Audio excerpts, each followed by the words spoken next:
listening to The Review on the OSG Sports Podcasting Network.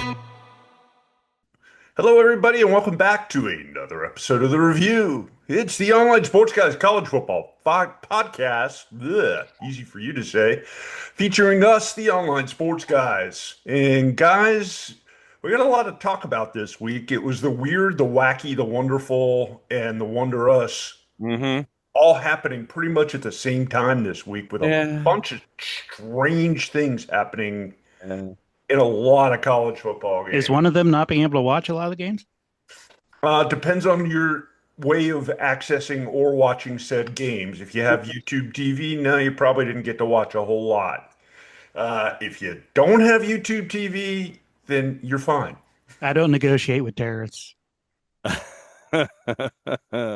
Good enough for the USA, good enough for me. I'm not buying an extra app or going to one of the other services they own.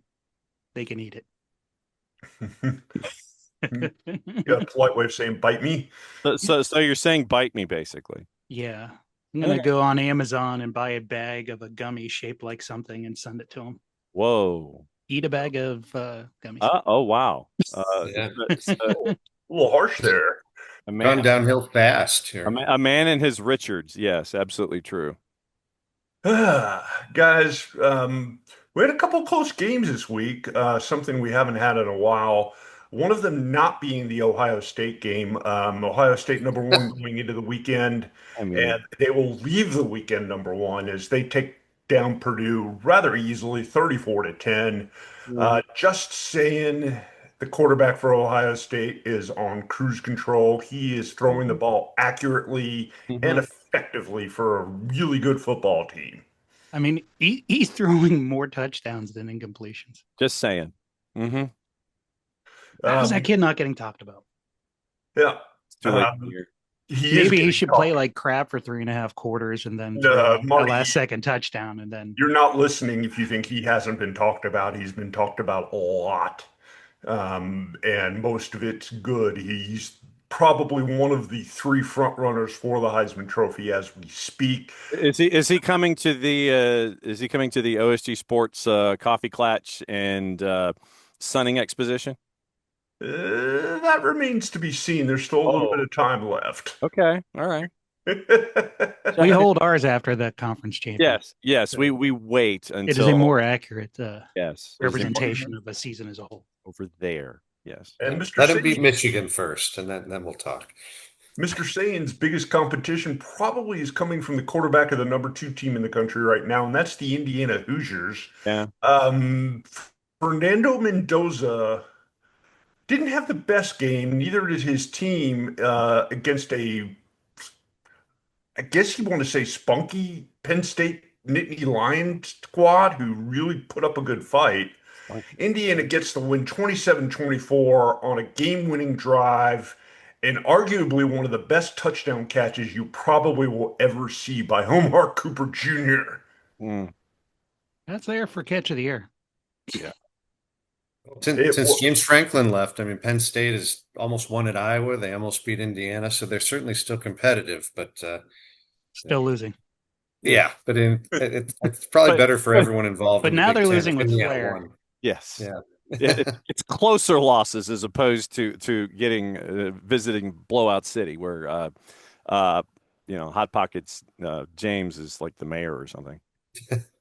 We're looking pretty much here at this point, barring something weird happening, at an Ohio State-Indiana Big Ten championship game. Oh, boy. Really, really interesting. Oh, boy. I believe that will not be football on a budget. No. That will be a very difficult game to get into. Oh, okay, so let's put I'm going to use my first timeout. With that touchdown catch, that was a game-winning moment to the escalation that it was. Have any of you been to a moment like that in person, where you got to witness that kind of a thing, like we saw with Omar Cooper? Have any of you in all of your times been to a moment like that where you were actually in attendance? I've been in a couple of Georgia games where that happened. Mm-hmm. Been to, The Georgia Auburn game where Auburn caught the ball on the bounce and on a deflected pass, and Auburn wide receiver caught the ball in Sanford Stadium, ended up leading Auburn to the win, was pretty crazy. Hmm. Are you talking about a catch like that or a situation like that? Let's widen it to situation as opposed to just a catch. Because I could say Sly. For me, I could say the kick six. I was in person for the kick six with Auburn, so I was there for that. What about you? I mean, I was at a Monday night game in Tampa where the greatest show on turf put up almost 40 points on the Buccaneers, and Torrey Holt scored a 75-yard touchdown like a minute to go, and the Bucks came back down and a late Warrick Dunn touchdown won at 38-35 at the buzzer. And both teams were in Super Bowl contention. That was somewhat similar. Oh, wow. I watched Maurice Claret take out Michigan the year they won the championship. Uh-huh. When they broke Miami. They broke Miami. And we thank you for that. Yeah, it doesn't happen often, but when it happens, it's always something to see. Yeah, and Gus Johnson got broke.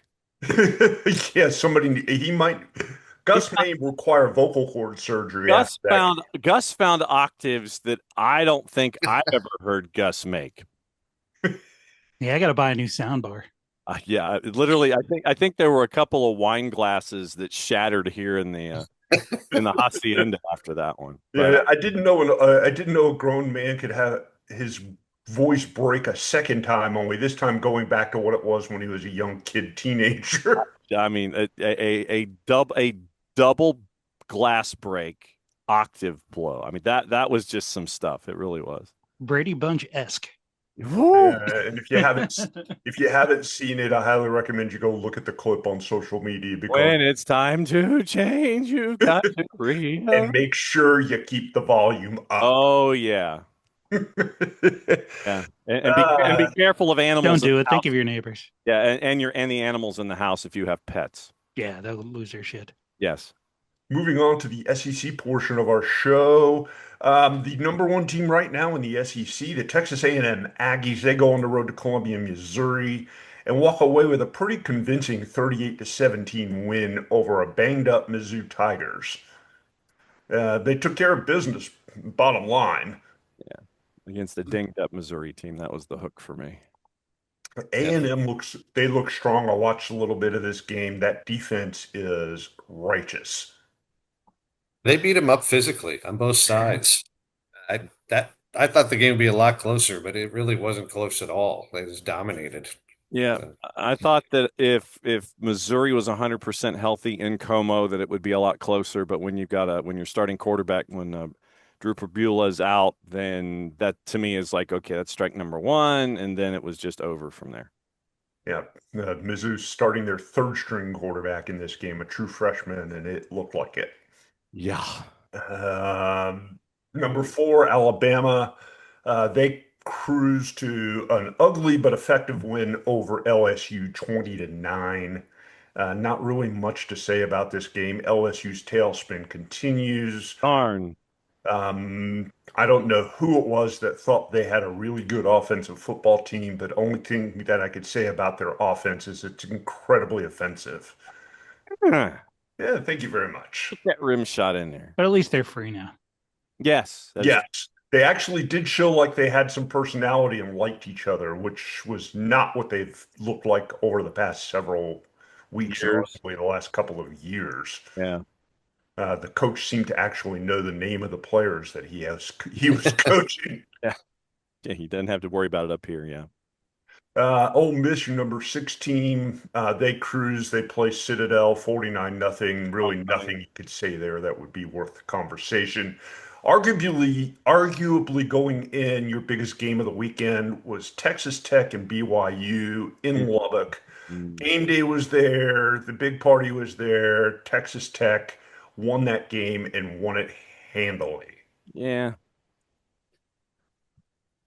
I legitimately thought that they weren't going to make the number. I figured if BYU was going to have their way, they would try to keep that Texas Tech offense off the field. They did not. And then try to eat up clock. They didn't meet the number.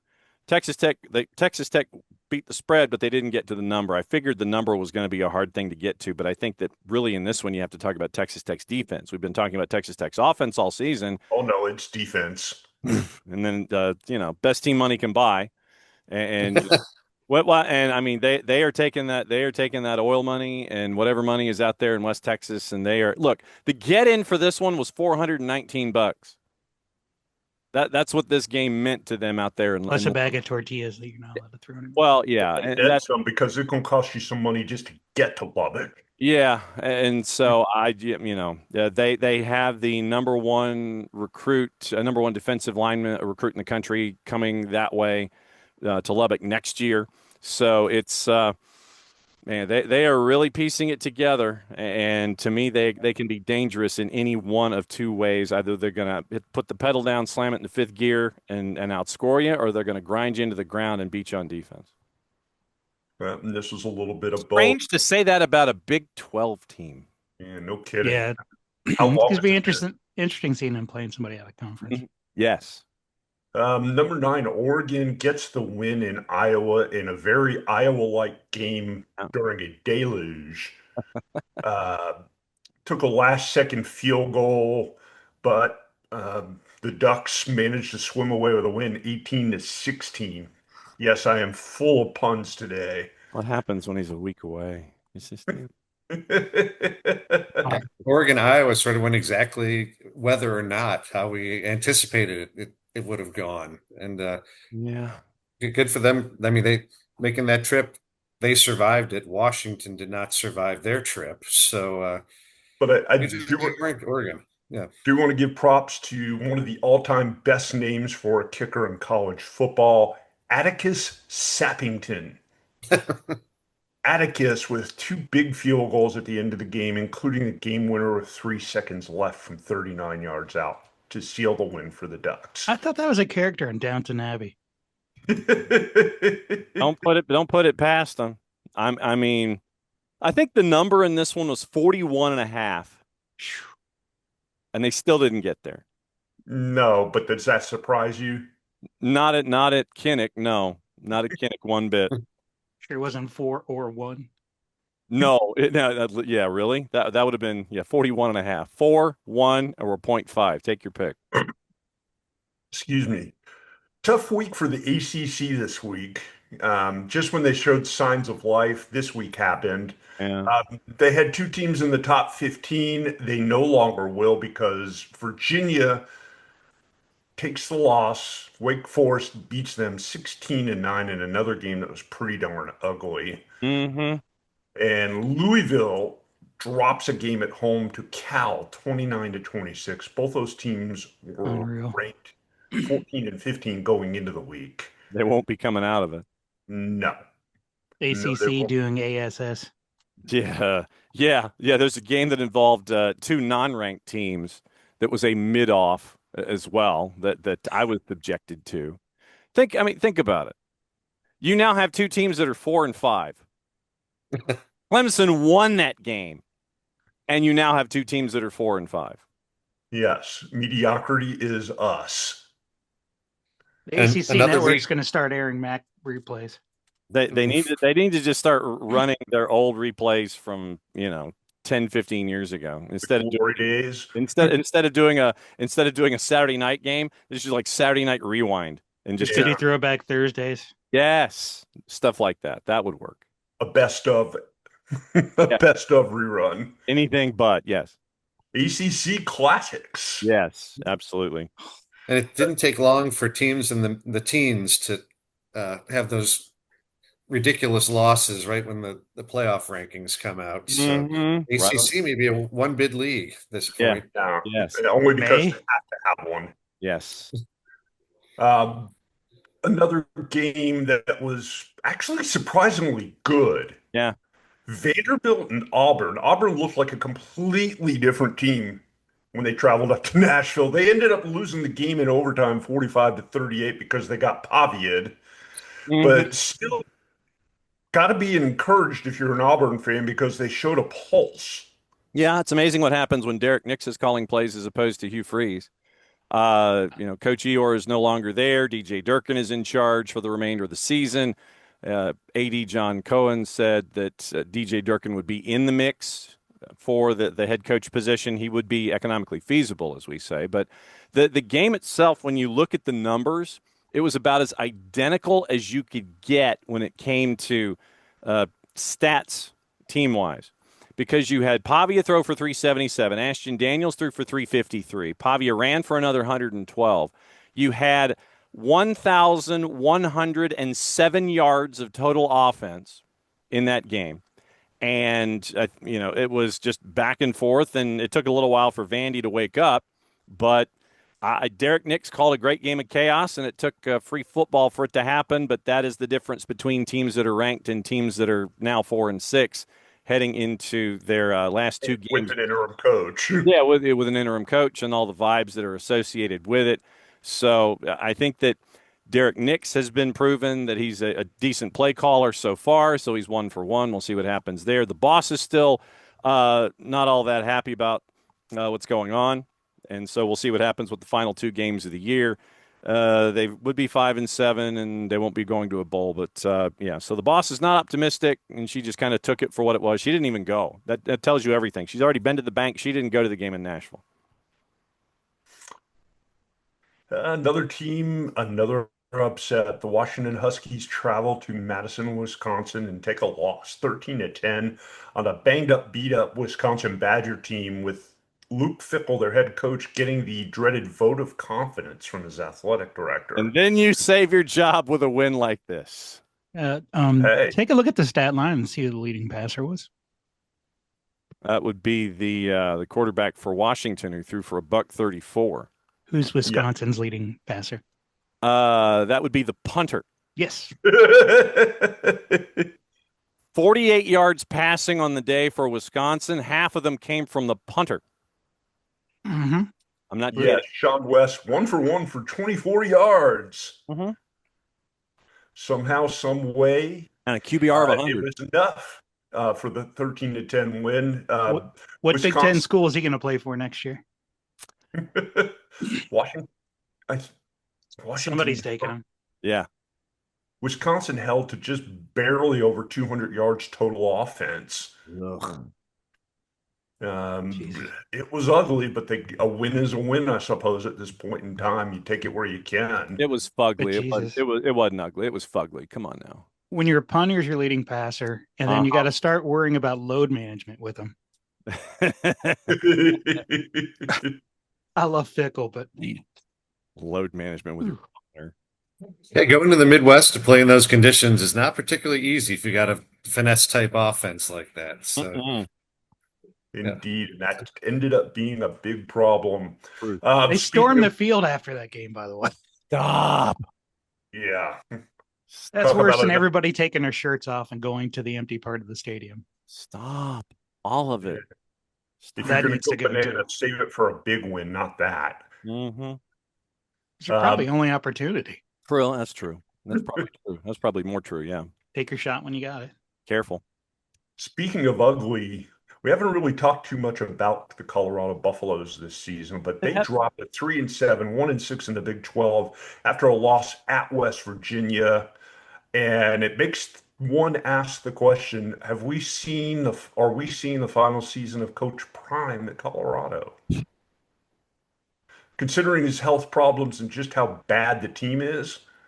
Yeah, they did 0 recruiting last year. Yeah, I mean, they portaled practically everybody. And you had, was 3 dozen, somewhere in the low 40s when it came to players coming in.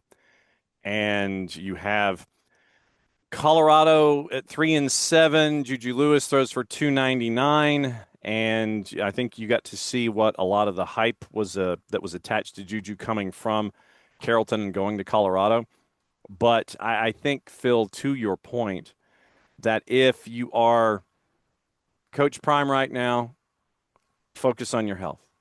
And just focus on your health. And you've taken Colorado to places that they haven't been in quite some time. And, thank you. Above 500. Well, and I mean, just with all of the attention. For them, that was an improvement. Yeah. Yeah. So it's just, look, with focus on your health and go from there. That's basically how I would look at it. Just, everything, you proved your point. Everything's fine. Go focus on your health. Yeah, take care of yourself because that's the most important thing. Yep. Want to mention this game because it may be your group of 5 team in the college football playoff. Mm-hmm. James Madison jumps to 8-1, 6-0 in the Fun Belt after beating Marshall 35-23 on the road. Mm-hmm. And I say that because Memphis, your team that was going to be your group of 5 representative, took a tumble, losing their game. Yeah. And Yeah. I think James, yeah, JMU is the beneficiary of a pretty good American conference group of teams at the top beating each other up, and they could maybe slide in there and overtake them all rankings wise. I would not be surprised James Madison only being in Football Bowl subdivision for what, 2, 3, 4 seasons? Yeah. And also just remember, just as a part of college football history, yesterday was the game in Huntington for the 75, and that was we are coming up on, and it is wild to think about it, that later this week it will be the 55th anniversary of the Marshall University football plane crash. Oof. And this is traditionally the game that they play in Huntington, whomever the opponent is, where they remember the 75. And Marshall goes above and beyond in these situations. And Marshall was outgunned. I will give them that going in, but they hung with JMU. They were down early by 2 scores. They kept fighting back. And even though they did end up losing by 12, to me, it just reminded us about the personification of what being a Marshall football player is. And so it was one of those emotional weeks in Huntington, and I think they handled it really well. And I think that they held themselves in great regard in a very, very difficult situation all week. Absolutely. Speaking of a difficult situation, want to mention the Delaware Louisiana Tech game. I don't know if you guys saw the end of this, but Delaware executed what arguably was one of the best onside kicks that we've seen in a long time. Yeah. Recovered the ball, got a field goal, game over. Yep. They win 25-24. 51-yarder, and the Wilkerson household has gone sideways with all of this winning now that they're in there.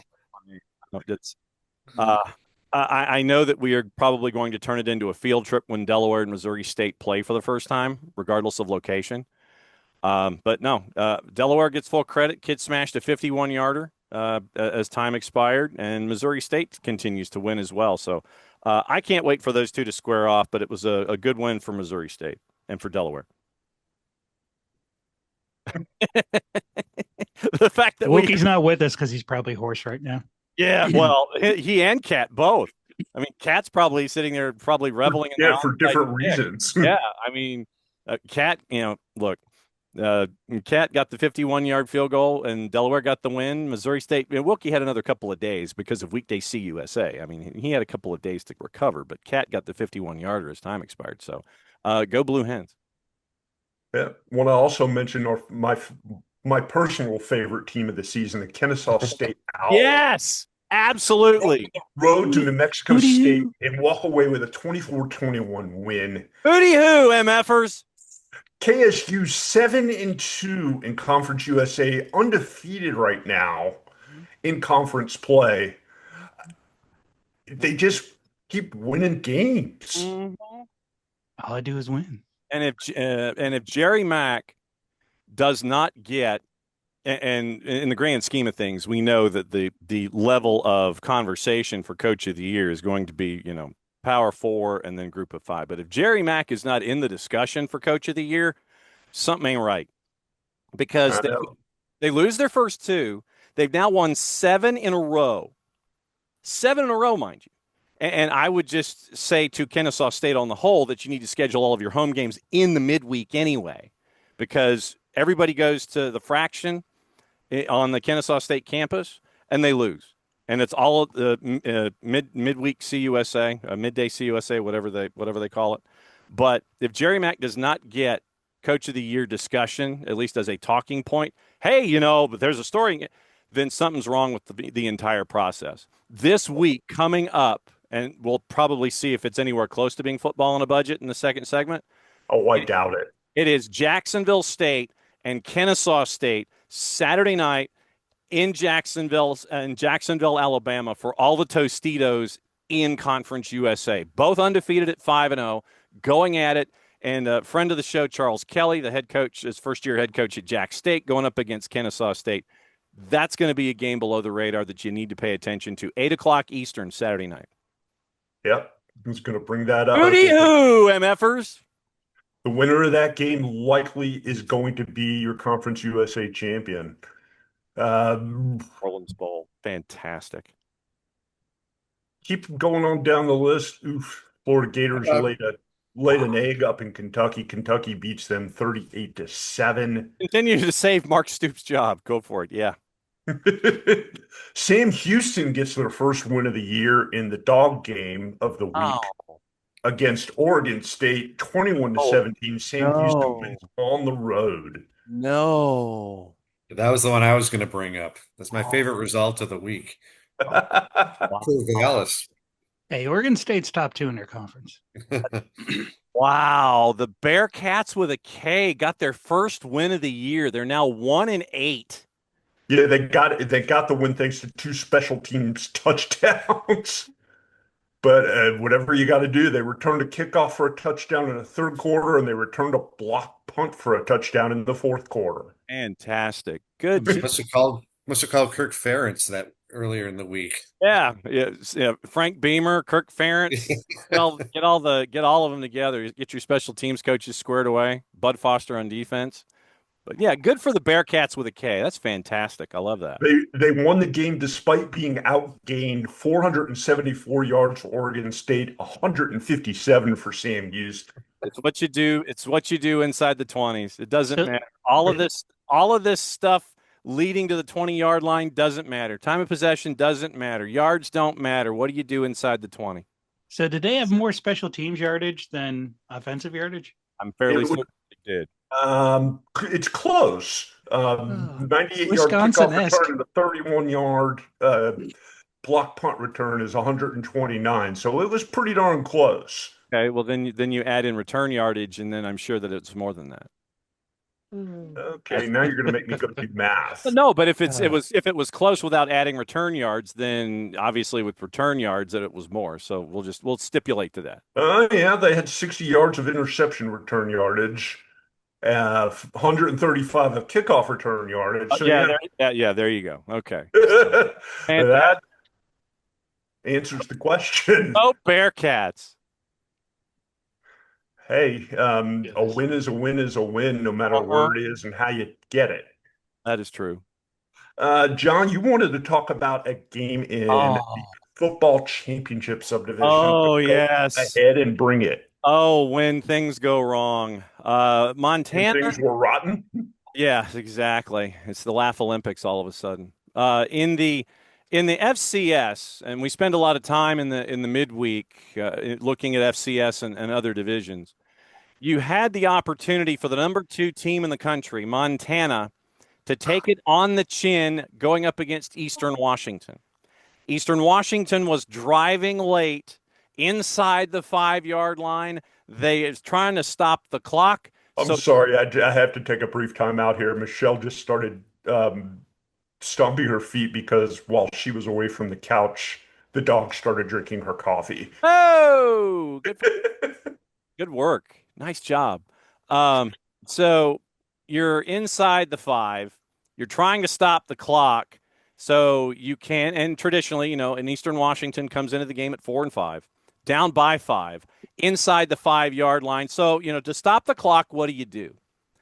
You want to clock the ball. It's what they tell you. Just the intentional spike into the ground, stop the clock. The snap to the Eastern Washington quarterback was fumbled. Live ball. Montana falls on it. Game over. So the number 2 team in FCS and 1AA survives off a botched clocking attempt as time was running out in the fourth quarter at home. It almost sounds like the Joe Pisarcik game. It was close.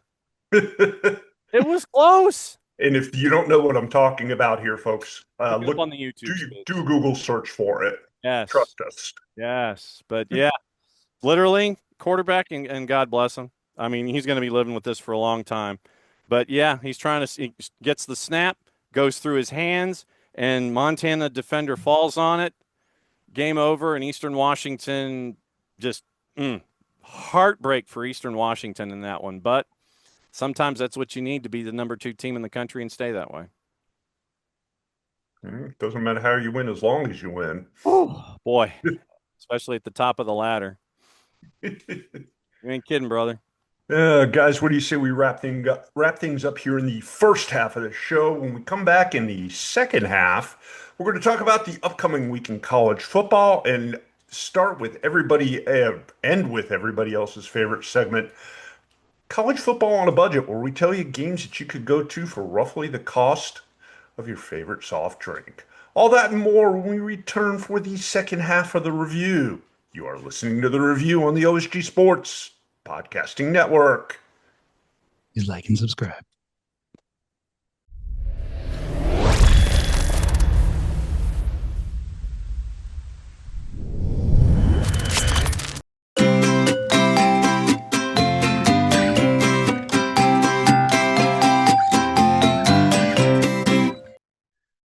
Over here on the OSG Sports side of things, we talk football. FOOTBALL. College football version here with the College Football Review every single week. But for those of you that like not just football with 2 O's, but football with a U, FUTBOL, there's the Soccer Down Here Network. I'm John Nelson. I host the morning show on Soccer Down Here along with Jarrett Smith, Nick Alifi, Jason Longshore. And if you're looking for the best information when it comes to the world of soccer, based in the southeastern United States, but we don't leave anything off the table. 9:05 Eastern time until 11 whenever. Sometimes we go for a while. SDH Network morning show, soccer's morning show, Monday through Friday, plus all the live events we do. It is your place and your source for soccer that is based in the Southeast, but covers everything on the world. SoccerDownHere.net, the Soccer Down Here app, available iOS and Android through our friends at Spreaker. That's like speaker with an R in the middle. Spreaker, do a search for OSG Sports. Do a search for Soccer Down Here. All the soccer content all in one place. It is the SDH Network and Soccer Down Here.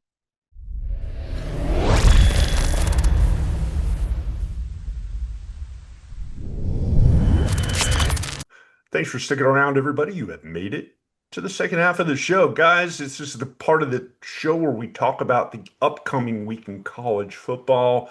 And as has been tradition for the last few weeks, we've got games Tuesday, Wednesday, Thursday, and Friday, along with Saturday. You can't survive a full game in Ypsilanti, sir. Lots of MAC action. A little bit of this, a little bit of that. Friday night, you got Clemson at Louisville in a game that means a whole lot less now than it did last week, and it didn't mean much last week. Oregon hosting Minnesota in Eugene. That game, it's going to be a late night on Fox, 9 o'clock kickoff. Did anybody ask Eugene what he thought about this? I don't think they did. $40 get in, by the way, for that game right now. Yeah, it's Oregon. That's not an easy ticket to get for the folks that live out in that part of the world. Your 12 o'clock games on Saturday, a few interesting matchups. One that could be very interesting, at least to me, Notre Dame traveling to Acrisure Stadium in beautiful Pittsburgh, PA, to take on the Pitt Panthers, who are ranked, believe it or not. So if you want Notre Dame to get in the playoff, the powers that be, and you only want one ACC team in, here's your chance to get both at the same time, knocking Pitt out of there as well. Yeah, don't be surprised if it happens either. Yeah. Who wants Notre Dame in, though? Notre Dame fans. A very small subset of fans based in South Bend, Indiana. Notre Dame, as we're talking, 10.5, 57.5. who do travel pretty well to road games too. Oh, we're going to go from Chicago to Pittsburgh. That just screams of road trip. Woohoo! Speaking of the Chicago area, Michigan plays Northwestern at Wrigley Field in a game too big for a small baseball stadium. Well, let's hope it's not the blizzard that's supposed to happen here in Chicago later today, next week in Wrigley, but it should be a good environment, at least for those two loathsome programs Oh my God. and their fans. You might as well call it now. If they still got snow, someone's sliding into the wall. Yeah. Oh yeah. I don't think there's Hopefully it's Sharon Moore, but that's a separate conversation. 9.5, 40.5, and I don't know if they get to the 40.5. Get-in's 156, and I wonder if they are going to flip the field when you get to the 20 so you don't run into said wall. Yeah, if you're having to do that in order to play the game, you probably shouldn't be playing there. Probably the biggest ranked matchup of the week. Oklahoma traveling to Bryant-Denny Stadium to take on the Alabama Crimson Tide. I don't think this game's going to be particularly close. I don't think Oklahoma's nearly as good as their number 12th ranking has them. Yeah. Are you saying there's an SEC bias? Think I'm saying that there's a name school recognition bias. Well, Alabama 7.5, 45.5. Yeah, this is going to be another one of those games where if you're Alabama, you're going to showcase your quarterback to make sure that he gets the trip to New York City at the end of the year. I think Oklahoma is just going to stumble through that one. Get-in price is only 52, which is kind of surprising, but yeah, I've got Alabama. Everybody else thinks the same thing we do. Yeah, it's just maybe that doesn't do anything for me. Yeah, Oklahoma's defense isn't bad, but their offense is. Check. And Alabama's good on both sides of the ball. Want to talk about this other 3:30 kickoff because it's right in Mr. Fox's wheelhouse. Oh, here we go. Maryland traveling to Memorial Stadium in Champaign, Illinois to take on the Illini.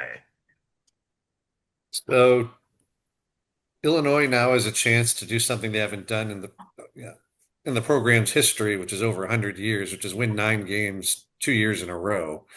And I'm going to spoil it later in the show. This is football on a budget. So for a 2:30 kickoff in Champaign, wow, you can get epic tailgating. You hope a win over Maryland, and then whatever you want to do after. I mean, Maryland is not, I think Phil said last week, one of the worst teams in college football in October, November. So should be a great atmosphere out there to have a good time, and hope that Illinois gets 7-3. We know your plans next week. Yeah, really? Woo. Yeah. And here I thought you were going to head fake us and go to Iowa and USC at 20 versus 19. No, not going there. Not that interested. Excellent. A sleeper game on many levels. Yeah. I'll go down the list here as we progress. Here's an interesting one for you. Delaware taking on Sam Houston. Delaware with a chance to really pad their win record. Oh, man. See, you do this when Wilkie's not here. You go to Cat's team because they're 5-4 and they're 6th in Conference USA. They lost 3 of 4 before beating Louisiana Tech on the weekend. So you've got at Sam Houston. So this one is in Huntsville, Texas. So this is a roadie for you. Then they could become bowl eligible, except they're not bowl eligible. Well, but they need to continue to work that way because if there aren't enough bowl eligible teams that could be bowl eligible, then they go to these, the ones that have the grandfather clause that you've got to wait. If there aren't enough, then they could be part of the discussion. A lot of mid teams this year. Yeah, so I mean, you're at Sam Houston, you're at Wake, and then you finish the season at UTEP. You legitimately could be 7-5 if you're Delaware. And hey, if there aren't enough of those 6-win teams that are already eligible, you could be right at the front of the line when it comes to going to the Teal Turf in Conway, South Carolina, or something like that. Go for it. See you in Frisco. Max it out, babe. You never know how the chips will fall. Mm-hmm. The other big. Can I just say one thing about the Iowa USC game? Sure. Because it relates to our Three's Company bit from last year. That if the Big Ten is going to get a fourth team in the playoff, it's going to have to be. I don't know how it could be anyone other than USC or Michigan, and so the programming they're going to have to find a way for USC or Michigan to win these enough games to legitimately get in. And I don't know if Michigan can beat Ohio State this year. So I mean, USC looks like the Bet on team. that. Yeah, USC looks like the team for me. So going forward, I would imagine they're going to get as much help as necessary to be able to stake a claim as that fourth team in the league getting in. Well, if they run the table and walk out 10-2, it's going to be hard for the committee to turn them down. And you've got a brand name for a television series, so there you go. Yeah. Thank you for humoring me that. Yeah. I'm not saying Michigan won't beat Ohio State because stranger things have happened, but I would be shocked if that happened. Yeah, but we are at this time of year, sir. So anything is really possible. Your night game of the weekend. Number 11, Texas traveling to Sanford Stadium to take on the Georgia Bulldogs in what should be a hell of a game. Oh boy. Ooh, who's getting the quality loss? Texas. I think it might be Texas just for the simple fact that Georgia is kind of rounding into form. They completely dominated Mississippi State this weekend. Texas has done enough to win games, but they've not played a complete game yet. But hey, Arch Manning. Yeah, yeah. His name is Manning, therefore he must be good. That's true. Yes, that's true. If you match up defenses, Texas has the advantage, but if you match up the offenses right now, there's no contest. Georgia's is much better, much more balanced. I like the Bulldogs in this game, and I look for them to win by at least 10 points. I'd say if not more. Yeah, I'm thinking it's probably going to be, and I don't have any early lines or anything like that. So for me, it's probably going to be high 40s, low 50s would be my guess. I'm even going to go so far as to say Georgia gets a defensive score. Whoa, okay. Yeah, it wouldn't shock me either. Get-in price is $321, by the way. Yeah, that's going to be a valuable ticket, and that's must-watch TV right there, folks. Ain't kidding, brother. If you can watch it. Yes. Yeah, depending on your video provider of choice. I will not be held hostage, sir. I'm not held hostage. I have Hulu. We talked about this in the first half, or we at least mentioned it. Kennesaw State at Jacksonville State at Amherst Stadium in Jacksonville, Alabama. I think this is one of the more underrated games on the slate. If you're looking for some good, not well-known teams playing this is a good. If you are a college football purist, this is the game for you. Yes, this is for all the Tostitos in Conference USA. Both teams undefeated in conference. 8:00 on the U. For those of you that can get the U. At that stadium, I don't think they're doing the brand name Tostitos. I think they're getting the store brand. Well, or great value. Yes, it might be great value. And get in, by the way, in Jacksonville, Alabama, $33. Yeah, the great value chips. Yeah, that's a buy. It's not on our budget, but that's a buy. Absolutely, it is. Yeah, it's not an exorbitant price to go see some good quality college football at all. Yeah. Speaking of getting into college football games on the cheap, on the budget. On the budget, it's time for everybody's favorite segment, College Football on a Budget, where we talk about games that you could go see for roughly the price of a soft drink. And we got an early contender here. One of your first games of the week. Ohio traveling to Kalamazoo to take on Western Michigan at Where's Waldo Stadium. You're getting price for that one, $10. Where's Waldo? Kalamazoo. That's the answer. Game over. He's hanging out with a raccoon. Correct. Ohio 2.5, 46.5. I'm in because we haven't been to Waldo this season, so we need to experience Waldo Stadium. So that's a ding for me. And we just drove back from Grand Rapids to Chicago yesterday down the lake, and the trees are unbelievable right now in Western Michigan. So for that alone, I think it'd be worth going to the game. Go for the foliage, stay for the football. See? Yeah. Cannot go wrong there. Good advice. this is kind of stretching the boundaries just a little bit, but I want to mention it because of the time of year and where it is. Mhm. Northern Illinois traveling to Warren McGurk Alumni Stadium in Amherst, Massachusetts to take on UMass. You're getting price $13, and you have to, if you go to this game, you need to go with the mindset that UMass is not very good. No. But you're also going to get to see the middle of Massachusetts in the middle of the fall football season. Yeah, so basically the T-shirt that we just created with the game before, go for the foliage, stay for the football. That would be what you're getting with the Huskies and the Minutemen. NIU 10.5, 42.5. I don't know if it gets there. UMass is just awful. So It has been for Yeah, but at almost least a that decade college now. gave us the Pixies. yeah, and so I mean, you have that to stare at. But once again, we haven't been to McGurk this year for understandable reasons. But once again, go for the foliage, stay for the football Wednesday night in the middle of Massachusetts. So it is a conditional ding for me. Yeah, get some I'll go with get some that. That's chowder. why I brought it up. Mm-hmm. Moving on to Saturday. 12 o'clock kickoff at Jerry Richardson Stadium in Charlotte, North Carolina. UT San Antonio at Charlotte. No. You're getting price for that one, $6. You would have to pay me to go to that. No. You would basically have to buy my transportation and my ticket in order for me to even consider that one. Cost benefit analysis. My clearance rack shopping self really likes that price, but Yes. I'm sorry. Not for that game. That's sure. No. And it's in That's Charlotte, too much which of a is chore. as far as cities go, is just kind of okay. Yeah, no, not happening. Sure not. No. Here's another one for you. Eastern Michigan traveling to Ball State. You get in price at Schumann Stadium in Muncie, Indiana right now, $11. I don't think we've been there this year, so I'll take it. That's a nice campus. Yeah, I mean, like I said, it's if we haven't been there, I always go for the ding. If we have, then what I always say is, share the experience with others. Let them know. Let them go. You've already been.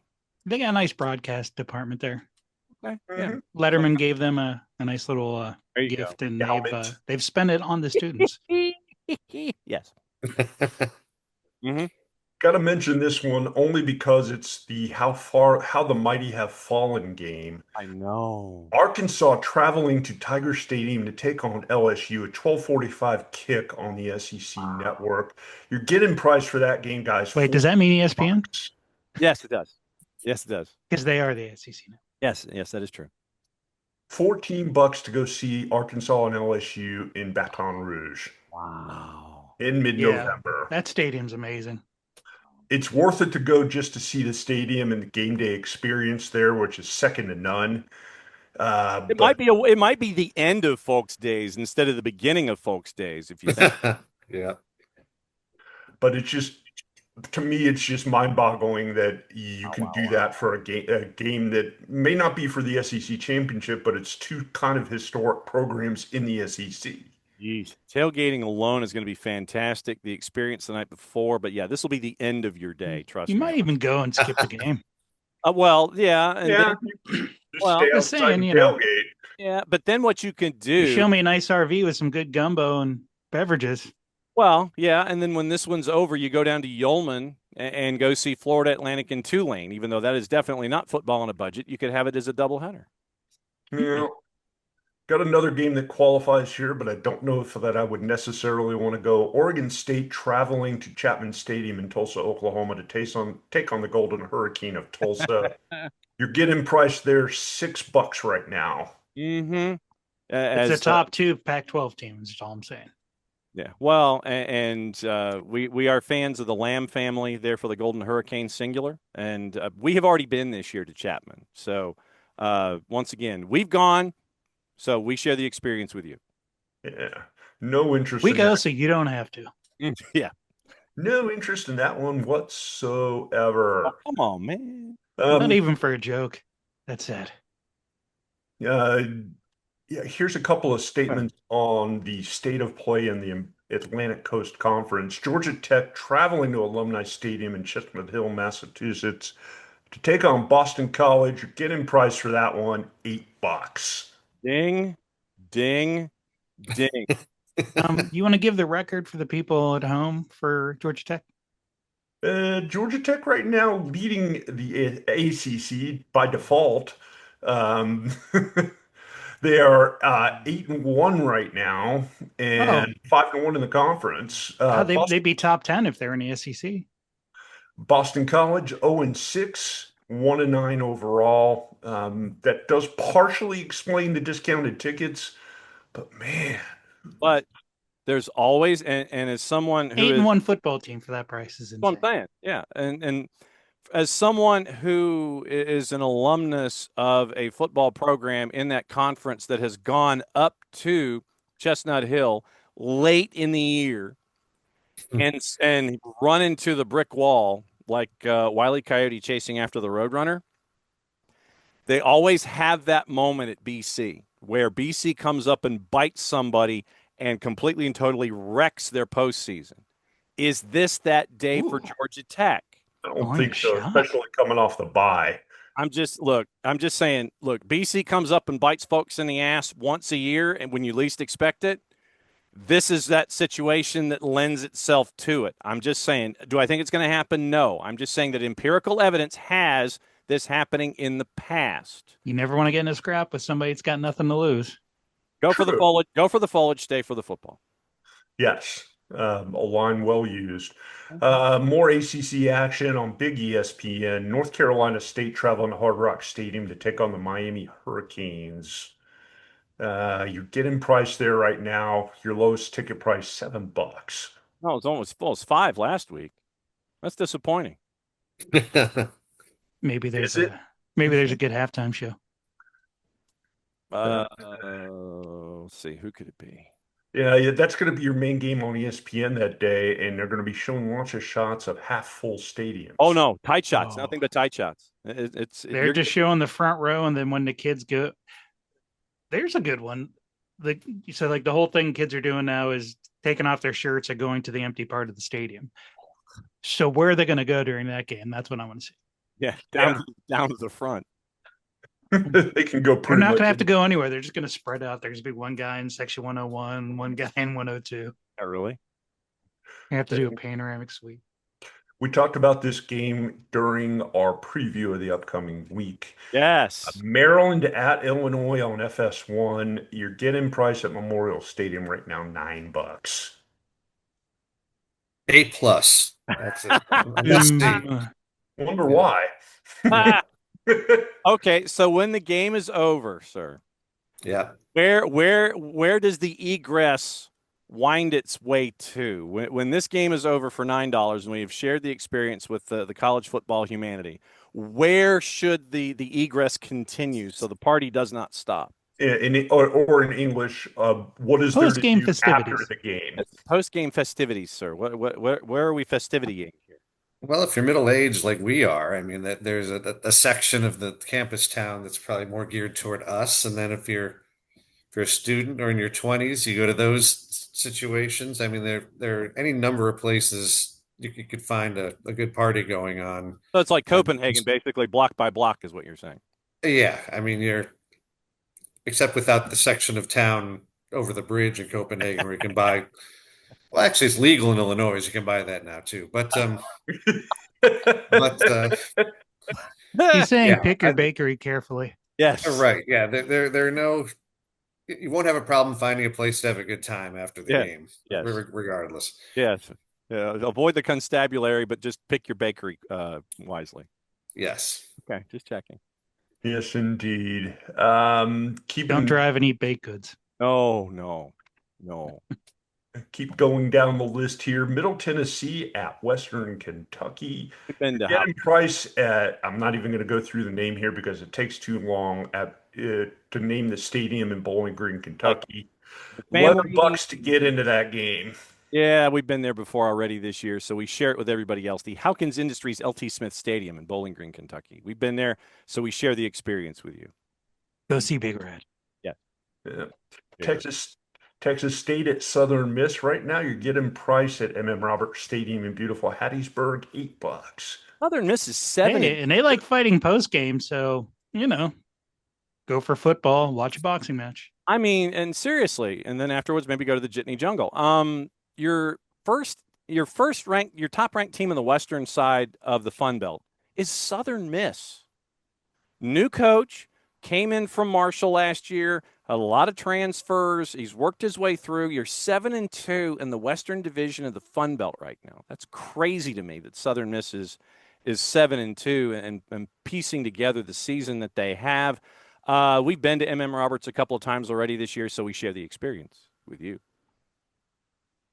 And guys, that concludes our budgetary list, but I do want to talk about your most expensive games right now on the board. Yeah, man. Um, Topped off by Texas at Georgia. Your get-in price at Sanford Stadium right now, 6 days out, $321. Nope. Nope. And plenty of games there. Have enjoyed every minute of them. Not paying that price to go see the college football there when I can watch it on my big 70 plus 75-inch TV screen. Gonna do it. Nope. That's car insurance for me. By the way, we do have an FCS. We do have a 1AA football on a budget. Illinois State at South Dakota State at Dana J. Dykehouse in Brookings, South Dakota. Get in price $8. Boop. Okay. You want to see Okay. quality football? Go Yeah. there. Yeah, and that's Yeah. with And it's endorsed. well, and they have Brookings is outdoors. Vermilion with South Dakota. South Dakota is South Dakota is indoors. North Dakota, the Fargo Dome is indoors, and I think they flip it with the states to where Dana J. Dykehouse with South Dakota State Go Jacks is outdoors, and I think North Dakota is outdoors. But yeah, Dana J. Dykehouse, they've lost 2 in a row because they are now down to their third string quarterback, and they lost Dakota Marker a couple weeks ago, and they lost last week as well. So it's been a bit of a rough slog. But go to Dana J. Dykehouse. It's one of the great environments in all of football. And hey, look, $8 to go see South Dakota State football before it turns absolutely polar. Go do it. Mm-hmm. Tailgating, then go back to our Dakota Marker show in the midweek on the review. You get to find out about the tailgating experience in Brookings too. Indeed. This one surprises me a little bit. Florida at Ole Miss at Vaught Hemingway in Oxford, Mississippi. It's $265 for the cheapest tickets there right now. Supply and demand. It's supply and demand. I mean, that doesn't necessarily surprise, but you have a lot of folks who have spent their day tailgating and they want to try and have some midday entertainment. And then you go to the game and then you go back to where you were tailgating. Go if you haven't been. Obviously not on this week when it's not football on a budget, but if there's an opportunity to go to the Grove, experience the Grove, see what's going on there. Go to Ole Miss once in your lifetime when it's not for this game because no. That's a hefty price. Yeah, no. When it's Or football, just tailgate, don't go see the game. yeah, and you could do that too. So that would be a lot less than $265 or $256. So yeah, that's easy. But yeah, don't go for football on a budget or go for tailgating. Go experience the Grove once in your lifetime. And one last big high price game I want to talk about, and this is another one that I like. Really, South Carolina traveling to Kyle Field in College Station, Texas, to take on Texas A&M. Your get-in price this time, 6 days out, $287. Ugh. Just A&M fans running up their own price. Yeah, and I think that I mean I've been in that building twice, once before the expansion and once after the expansion. And what is it, 108,000 now full? Something like that, yeah. It's just like, no. Why? Well, yeah. I mean, College Station literally College Station is north of Navasota. And that should tell you pretty much where College Station, Texas is. It's a great environment. Go there once. Like I said, when it's football on a budget, don't go this week because it's not. It's a great environment. Go, but not this week. Take an RV because there's not that many great places. Yeah, exactly. You stay in Houston, basically. That's where you stay. Want to mention one other thing here as we hit kind of our notes for the end of the show. Battle of the Monon Bell. Wabash. No, before we get there, yeah. The North Carolina Belichicks have won 2 games in a row. They're up to 4-5, 2-3 on the ACC this year. They actually beat Stanford. Whoa. They're playing exactly the type of style that he's comfortable playing. Low scoring, take the under. I think he's good going with the Kirk Ferentz model Mhm. that he fostered when Kirk Ferentz was an assistant for him. So he's back to his roots, and they can win that way if they choose to go that direction. Mm-hmm. I think it's the only way they can with all of those transfers trying to get acclimated to what they want to do right now. And shout out to my alma mater for their big rivalry win There you over App State in an unrivaled hate game. 25-23, we got the win in Boone. Yes. JC French throwing for 352 and a touchdown and ran for another score. And I love the Twitter troll after the game where it just says, got after that app. Oh, whoa. Careful. Careful. Ended on the That jokes sticker. that I started with, guys. Careful. I don't want to I don't want to know about the size of your app, okay? Hey now. I mean, you open that door. Yes, I did. Guys, you got anything else here before we wrap things up that you want to throw out there to the dartboard? Middle of the week, once again, don't forget, toward the end of the week, it's the review. We'll find all the stories that might have slipped under the radar. We'll catch up with them. And one of them might be the Coach of the Year candidate that we were talking about earlier in the show. Just saying. That's quality teas right there. Mm-hmm. You can't write the promos much better than that. For John Fox, for John Nelson, and Marty Duzenko, I have probably butchered your name again, Marty. Sorry Definitely. about that. We are the Online Sports Guys. Thanks for tuning in this week. Hopefully, you'll catch us midweek and again next weekend when we tell you everything you wanted to know about the college football games of the weekend and then some. Until then, enjoy the football. We'll catch you again next week. Bye. Please like and subscribe. And say my name right. Franco.